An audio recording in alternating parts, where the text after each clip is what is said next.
As one of the pillars of China's economy, the real estate industry has been facing severe challenges in recent years due to a mounting debt crisis and weakening market demand. Among the most notable developments is the recent move by the Wanda Group. According to a report by the paper, on May 26, 2025, Wanda Group announced the sale of 48 of its Wanda Plazas, spanning across 39 cities including Beijing, Shanghai, and Guangzhou. The deal, worth approximately 50 billion yuan, is led by Pacific Alliance Group, with an investment alliance that includes Tencent, Sunshine Insurance, and JD-affiliated companies. China's State Administration for Market Regulation gave unconditional approval to the transaction on May 21, and the deal is expected to be finalized in the second half of the year. The impact on Wanda Group is significant. Its stake in the relevant assets will drop from 78.83% to 40%, effectively losing absolute control over them. Moreover, the scale of Wanda's heavy assets will shrink by 80%. The Wanda Plaza brand will transition from being an asset owner to a mere management label. This isn't Wanda's first such move. Since 2023, the company has been steadily offloading assets.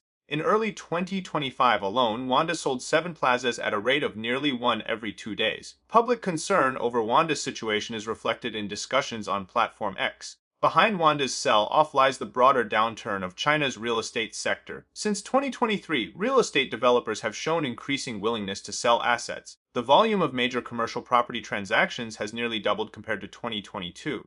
This trend reflects a desperate, cutting off the arm to save the body strategy as firms struggle under liquidity pressure. However, the Wanda case also exposes deeper structural issues in the industry, namely, an over-reliance on asset-heavy models and high-leverage operations that render companies vulnerable during market downturns. Meanwhile, a fierce price war in China's automotive sector has further intensified the country's economic malaise. On May 23, 2025, BYD launched a limited-time trade-in for new campaign with fixed pricing, slashing the entry price of over 20 models such as the Seagull down to 55,800 yuan.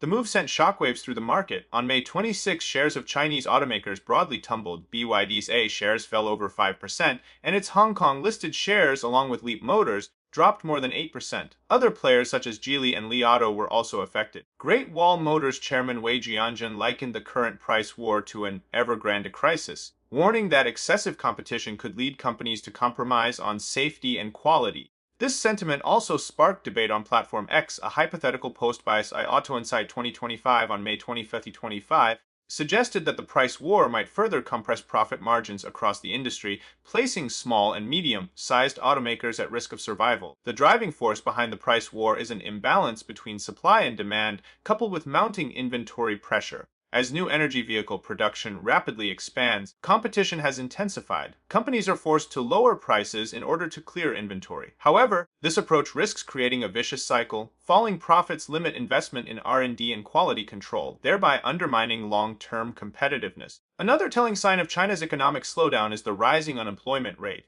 Official data shows that in Q1 2025, China's unemployment insurance fund expenditure reached 46.5 billion yuan. A year-on-year increase of 22.4%. The number of insured individuals reached 244 million, indicating mounting job market pressure. As the downturn persists, unemployment is becoming a focal point of social concern. According to Caixin, the unemployment insurance fund paid out 46.5 billion yuan in the first quarter of 2025, a 22.4% increase from the previous year, highlighting the growing scale of job losses. Meanwhile, the number of people covered by unemployment insurance increased by 0.56 million year-over-year, reaching 244 million. Beneath these figures, the employment challenges faced by young people and middle-aged workers over 35 are particularly striking, revealing the pain points of China's ongoing economic restructuring. Youth unemployment soars. Mismatch between education and market demand in major Chinese cities. Youth unemployment is becoming increasingly severe. Official data reveals that the unemployment rate among those aged 16 to 24 has surpassed 20%, hitting a multi-year high. Xiao Li, a 24-year-old graduate from Peking University, shared his job hunting experience. "I've sent out over 100 resumes. Most companies either demand years of experience or offer salaries far below expectations," he said helplessly. As Xiaoli's case is far from unique, as higher education becomes more accessible, over 10 million college graduates enter the job market annually. However, high-end positions are limited while low-end jobs fail to attract highly educated candidates. This mismatch between education and market demand is exacerbating structural unemployment. Experts believe that as China transitions from a manufacturing-based economy to one focused on services and high-tech industries, demand for highly skilled labor is rising.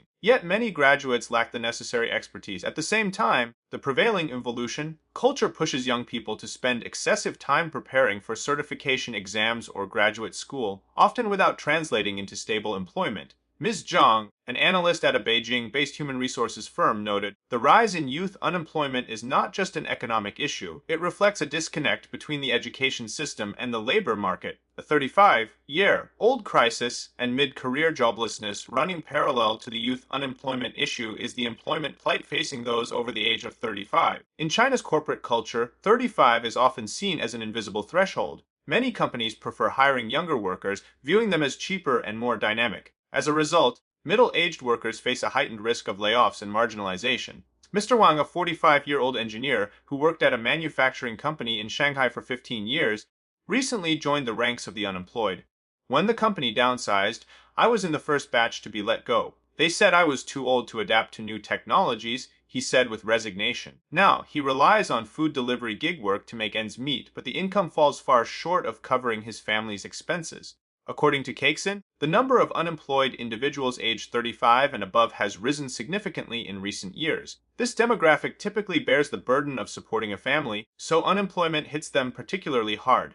Age discrimination in the workplace is making things worse. Some job ads explicitly state a preference for candidates under 35, making it difficult for experienced workers to re-enter the labor force. Unemployment fund under strain. Policy challenges mount. The worsening employment situation is also placing tremendous pressure on China's social security system. Cakeson reports that the Employment Insurance Fund paid out 46.5 billion yuan in Q1 2025, a 22.4% year-over-year increase reflecting a rapid rise in jobless numbers. Although the number of insured workers has grown, expenditures are far outpacing income, raising concerns about the fund's long-term sustainability. In recent years, the Chinese government has attempted to ease employment pressure by expanding unemployment insurance coverage and increasing infrastructure investment.